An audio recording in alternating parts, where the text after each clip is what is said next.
There has been a lot of talk about migration recently, and with the government saying it expects to see Australia's net migration figure almost halve from a record 528,000 people last financial year down to around 260,000 next financial year.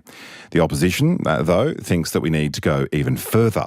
Although exactly how much further is a little unclear, with leader Peter Dutton saying they'll reduce migration by 100,000 people per year if the coalition wins office. And Shadow Treasurer Angus Taylor yesterday offered a somewhat different figure. Over the coming years, there'll be, a term of government, there'll be 25% reduction. If our policies, of course, were implemented tomorrow, or if they'd been indeed implemented when Labor came to power, we'd have seen many more houses freed up and a much better balance between housing and migration. But that's the balance that we're seeking to achieve.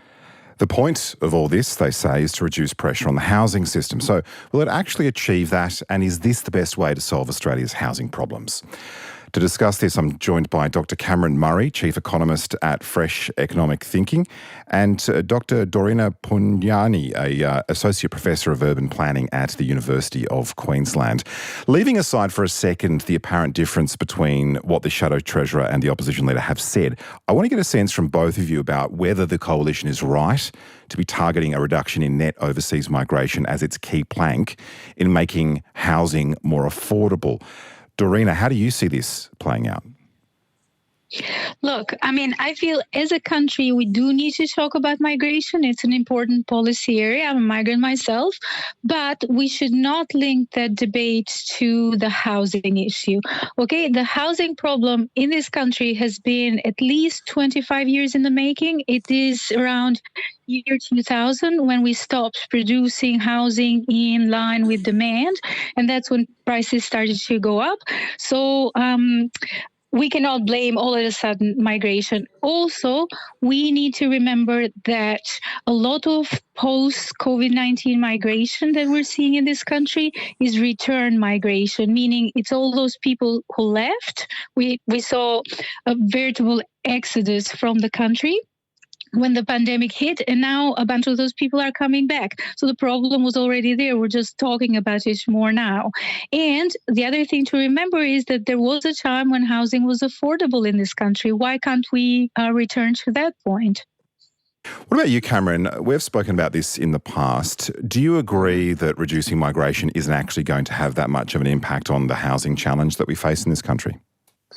Look, it'll have an effect immediately because migration is part of what has caused the sudden rise in rents in the last 2 years. The other part of the cause is predominantly rising household incomes. And so it will have an immediate direct effect. But I think if we zoom out and look a bit longer term, the real issue with migration is not exactly the level per se, but the surprise increase or unexpected increase that takes a while for markets to process. So, an extra 300 or 400,000, even if it's catch up from people leaving, it still requires people to relocate and shuffle around the housing market, and that process squeezes rents.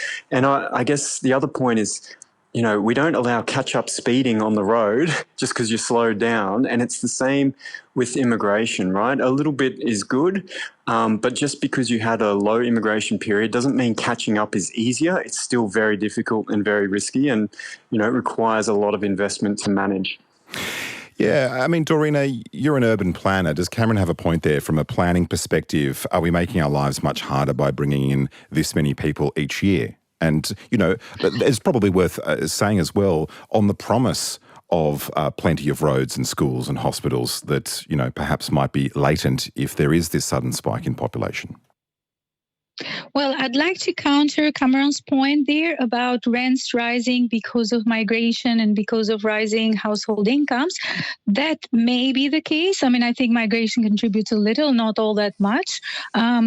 But I would argue that rents are rising because we don't do any kind of rent control, rent stabilization, rent caps in this country. If we had those policies in place, then rents would not go up or would only go up in line with the consumer price index, the inflation. So because we've left rents to the market, that's why we have high rents. That could be an argument right there. The flip side of reducing migration, of course, is that you do have fewer people to house. but we're also facing a labour shortage.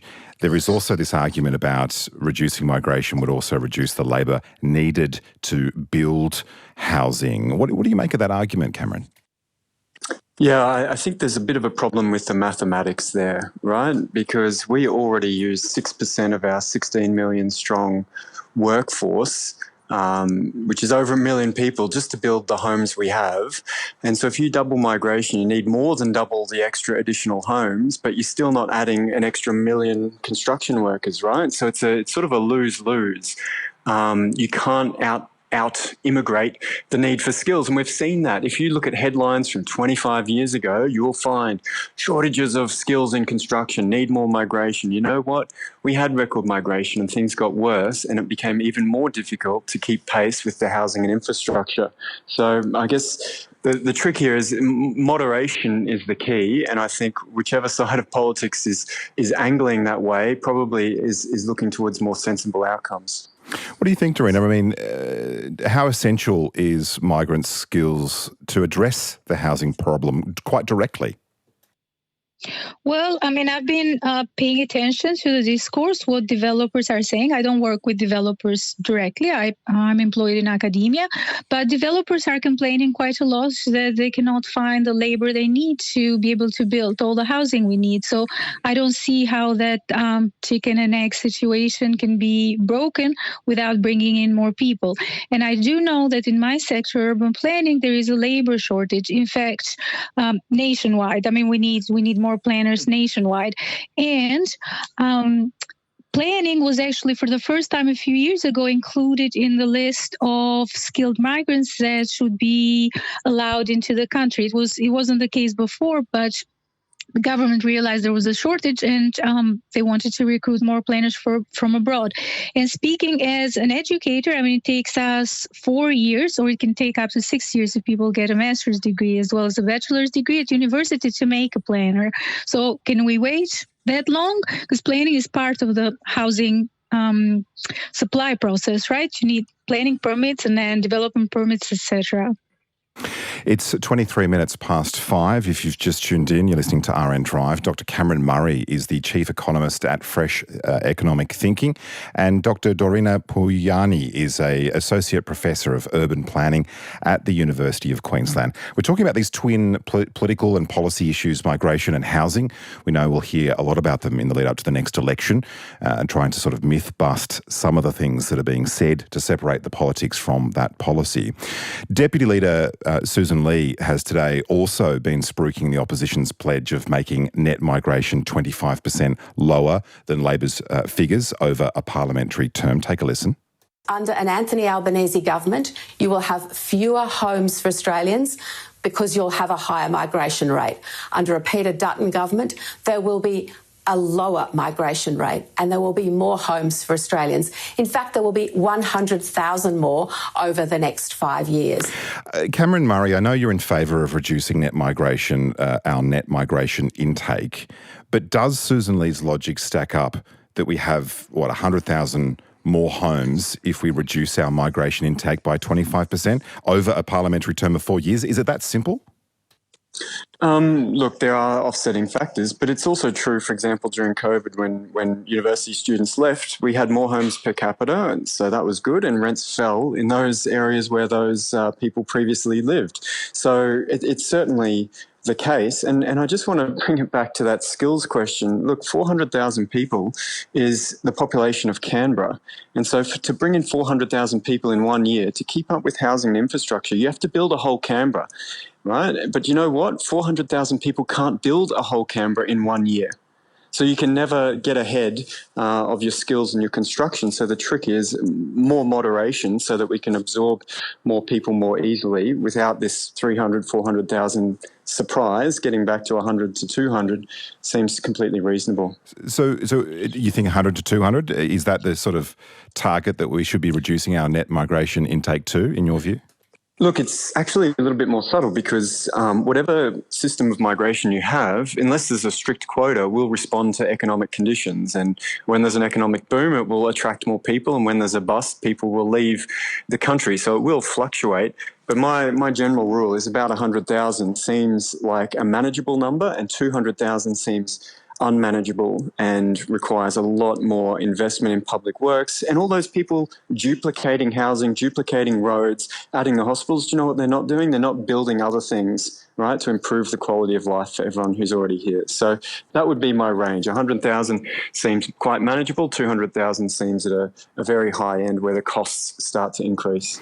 I remember covering this issue a couple of years ago for the ABC, and you sort of had two schools of thought, the sort of big Australia and small Australia camps, and never the two would meet.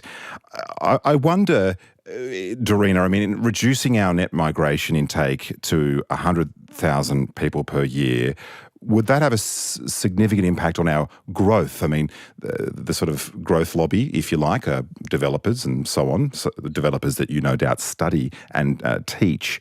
So I'm wondering if there is other impacts that this would have as separate to growth as well. Well, I mean, absolutely. It was said before that part of the reduction in migration would be a reduction in international student numbers. And speaking now as an employee of the sector, that would be devastating to the sector. So I don't see the point of improving one sector at the expense of another sector.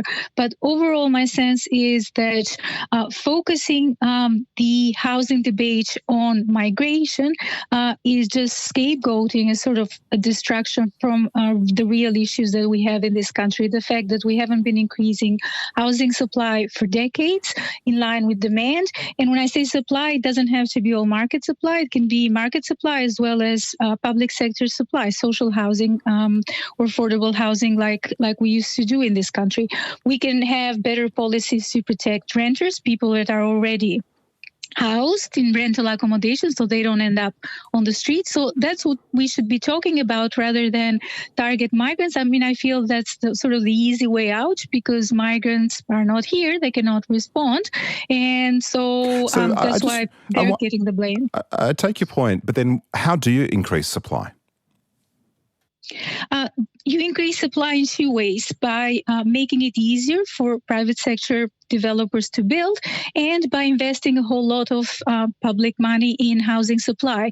But when we say as in public sector housing supply, social housing. But when I say increasing housing supply, I mean, we should not get mentally fixated on the traditional Australian housing, the single family home on quarter-acre lots. That cannot happen, considering our general population growth through natural growth or through migration. We need to look at different housing products that are more packed together, higher density. We need to build taller housing. And I don't see why creating new housing needs to take that long. I mean, there are so many new technologies now. You can 3D print a whole home. That's being tested in laboratories around the world. So why not do that?